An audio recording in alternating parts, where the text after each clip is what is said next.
Welcome to The Upgrade, an insightful podcast where we share valuable insights and information that will help you level up your wellness game and start upgrading your life.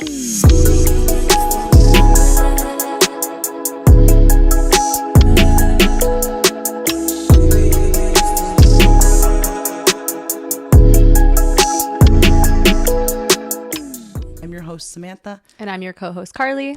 And today we speak about the Dun, dun, dun. motherhood. Whew. It's a big one. Why does it feel so heavy? We could already relate to you. Mm-hmm. It's a hard little thing, and it's also an amazing thing. But today we start with the mother of all mothers, Carly Smith, mother of three. You said my name normal. I didn't say Carly. I said Carly. The frig Sounds weird. Who do I think I am? So Carly has 3 children. I have 1. I want more, but she's had 3 kids for a long time now. And I would love to hear, we're going to talk about today, guys, you know, the birth stories, finding out we were pregnant. Because I will tell you, Carly and I probably didn't see us getting pregnant happen to us in the way that it did. So we thought it would make for some interesting conversation. And given the fact that you have 3 kids, so your rite of passage into motherhood is far more fetched than mine, you must go in first with how you found out you were pregnant and what was your context. I would love to know. Okay. Yeah. So first pregnancy, Jack, he's 11 now. I can't believe you have an 11-year-old. Yeah. Look at you. You're so small. We were so young. How old were we? I think I was 21 when we conceived. And I didn't even know I was pregnant. I think we got to the point where we were in love. We knew we wanted to raise a family together. We were just even though we were so young, we were just open to having a kid if it happened. And so we were just cute. Everything, throw it out the window. We're just not going to be careful. If it happens, it happens. And yeah, I remember being at my brother's ex's house, and we were going to go for a hike. And I was I think I had said I hadn't got my period and we were not being careful. And she was literally I have a pregnancy test at my house. Do you want to just take it? And I was oh, okay. And it was one of those dollar store pregnancy tests and you had to pee in the cup and get the little syringe and do the little drops. And I was but I didn't feel pregnant. I didn't even know what pregnancy felt like. And so I had no idea. And I did it. And we waited 5 minutes and she comes back and she's yeah, you're pregnant. And I was what? What? And she's yeah, you're pregnant. And I remember being really happy and relaxed and everything, but I wasn't even with Colin. So he didn't know. I think I actually sent him a text message and just was I'm pregnant. And he was so happy. I could see him being through the moon, even at the young age that you were. Yeah. And I just remember going into my mom's bedroom. I'll never forget. She's laying on her bed and I go in and because I had told Colin and then my mom was next because I was actually living with her still at the time. And so she was next and I went in. Actually, no, I think we had an apartment, but we were planning on moving out of the apartment. I don't know. And I just go, I have to tell you something. And I feel that's a mother's worst nightmare to hear is when you go in and you have a look on your face and you say, I have to tell you something. And I was just and she goes, oh my God, what? She just knew it was going to be something life-changing. And I told her I was pregnant. Your mom? Yeah, my mom. Today's. And yeah, and she was she was obviously good about it. She was happy, but she's just oh my God, you guys are so young, but it's what happened and we made it work. Normal probably in your mom's time though, and maybe not so much now to have a baby at 21, but definitely normal back in the day. Yeah. And honestly, my whole pregnancy was so easy. I was healthy, I exercised, everything was good. I had no complications. Everything was just I felt good the whole time. Hear about when you found out. Because you told you were shocked. So that's what we have in common. We were both shocked. Just got an engagement. I called the wedding off. I moved out west. I was just living my best single life. And I had this one friend I would see. And that's my kid's dad. Oh my God. Bada boom, bada bang. The rest is history. Well, how did you feel when you found out? I was terrified. I remember getting the call. I called you. Actually, another friend texted me saying emergency, answer your phone. And I was okay, what the hell's going on? And I remember you just bursting into tears. Oh my God, I was so scared. You were so scared. You were so unsure, but yeah. Yeah, I called off a wedding at 29 years old. Thought I was going to get married at the perfect age of 29, right before I was 30. And then it just wasn't, we weren't on the same page for a lot of things and wasn't the right fit, essentially, but still a good person. And yeah, I just was trying to live my best life out in Banff, and I had a blast living in the mountains for a year, had so much fun. And then that completely obviously changed the trajectory of my life. I went right back home. And it was the scariest thing. I almost didn't even believe it until I went to the clinic and I got the advice from the doctor. He was literally like, "Congratulations, you're pregnant." But yeah, I was not happy about it. And it was a tough decision. But at the end of the day, I did what I thought was right in my heart as a 30-year-old woman. And my daughter, Charlie, is so cute. She's almost 3. I love her. She's so cute. Even just the thought of not having her is insane. So that's crazy. I feel like at the end of the day, keeping your child, I just don't think you could ever regret that. I don't think. Like, you love them so much, regardless of the context. Yeah, you just like, still motherhood love is them. wild. It's crazy. It's hectic. Like, there's days where you wake up and you just want to burst into tears. You're like, I don't know how to handle this situation. I just want to be left alone. There's lots of overstimulation. But at the end of the day, I think majority of moms would say they would never take it back. They don't regret having kids. Like, kids teach you so much. They bring so much joy to this world. Like, they're amazing. They're amazing. I love kids so much. Yeah. So yeah, when I got pregnant with Shayla, we kind of were at the point, Jack was 10 months old when I got pregnant with Shayla, and we were like, we want him to have a sibling. Like, should we just not care again? And we were just like, hey, whatever, let's see what happens. And I was living in a bachelor apartment at the time.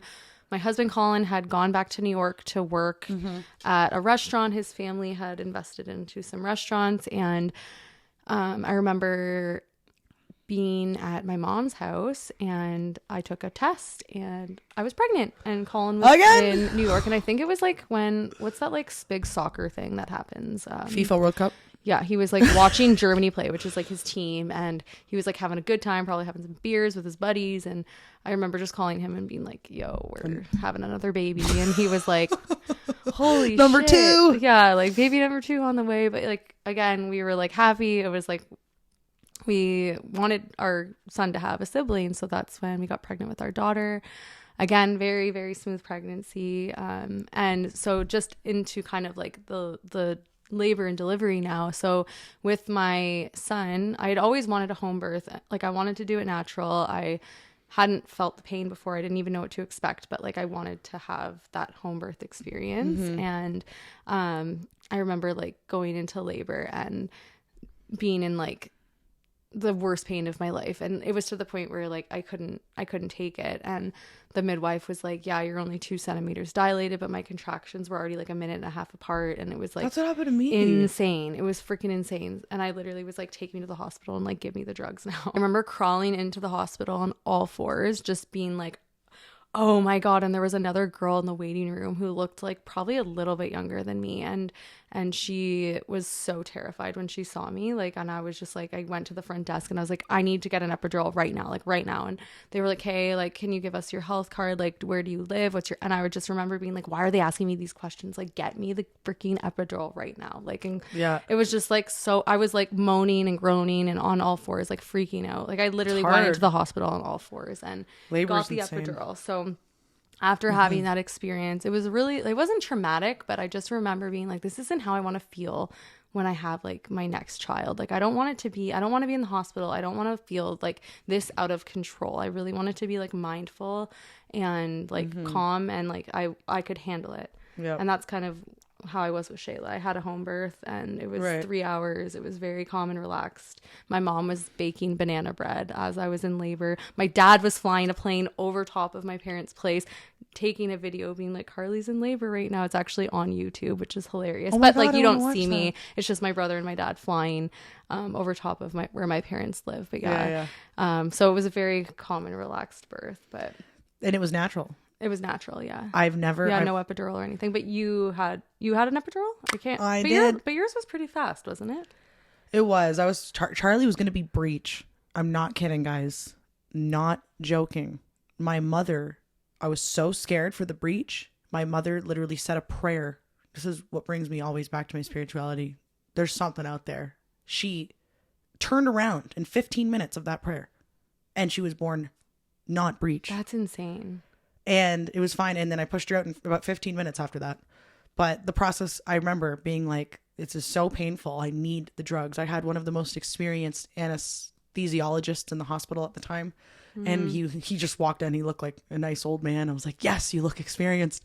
He came in. I didn't even feel, because I've even heard pinching stories, like just even feeling the epidural go in be pretty brutal. And I didn't feel that. It was a very smooth process after the contractions, of course.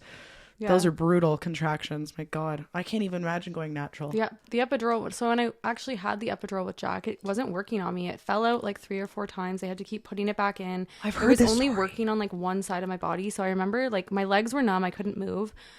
And one side was numb and the other, I could feel all the pain. So even though I was in all this pain, I couldn't actually get up and move. Cause like when you're having a natural birth, when like our bodies we want to move around, we get in the fetal position, like, it's good to like do some like yoga positions, even like while you're like, I remember like with my other 2, I could move freely, how like my body felt like I needed to. So having the epidural not work, but I could still feel the pain. That's why I was like, this is like, I am not doing this again. I feel like that experience with the epidural needed to happen to make me be like, I'm not having the epidural again, because like, what was the point? I also felt really like, I remember shaking from the epidural, really cold, and then I felt like I was coming off such an intense drug for like 2 weeks. I was not myself. Really? I experienced a lot of like like horrible effects after from it.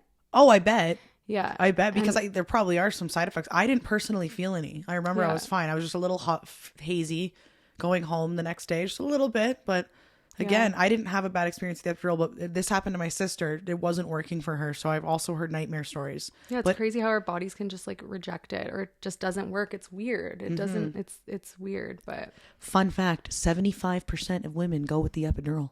But I can see why. I mean, shit's even painful.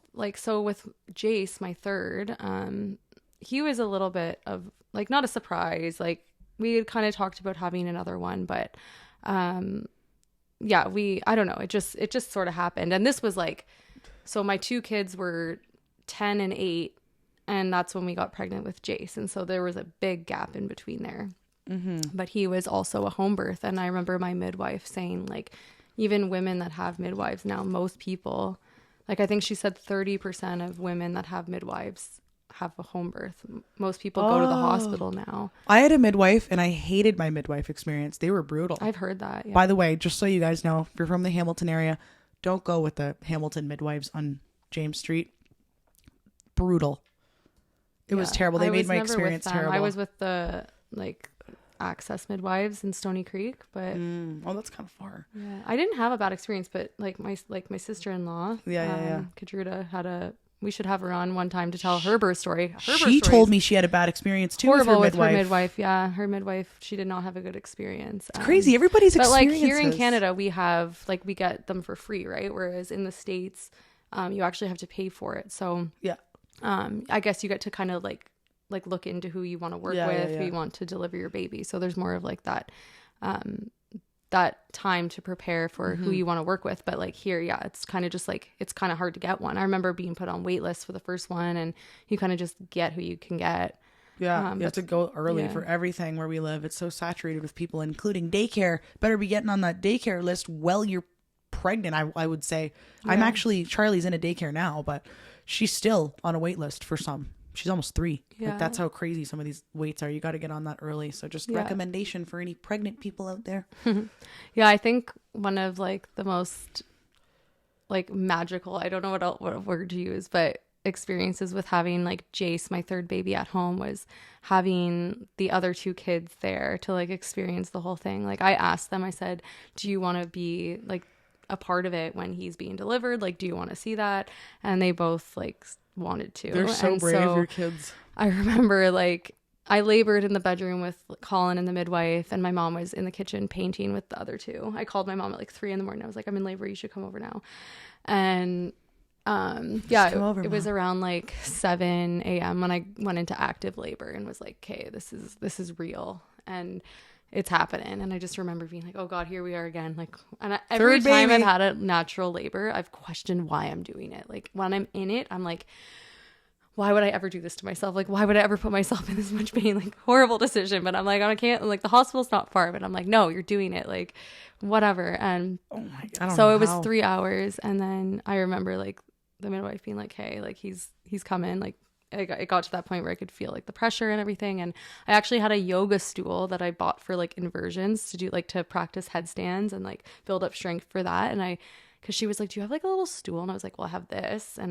Or I don't even think I said, like, I think Colin was like, we had this because I couldn't talk. And it was like a yoga stool with like a hole in the middle because like to put your head in the middle and go upside down. And she was like, this is perfect for labor. So they set it all up. They like put like a bunch of stuff underneath it because obviously like it's pretty like bloody and gross when you have a kid. And so I sat on this yoga stool and literally like delivered the baby and all 3 kids. Colin's always like caught with his own 2 bare hands and all 3 kids. Colin. He always wanted to be like so involved. Kudos, Colin. Yeah, he always was very hands-on, and he when the time was right, he was the one that always cut the cord. And yeah, and immediately they would put the kids into my arms because like obviously you just want to like hold your baby for the first time. But what was your like emotion when you held your baby for the first time? Like what was that? I'm like, yes, I'm not pregnant anymore. But I was like, oh my gosh, this is You're like, I did it. I did it. And it was the nicest thing. I have a video of it. And it's crazy. It's the moment your whole life changes.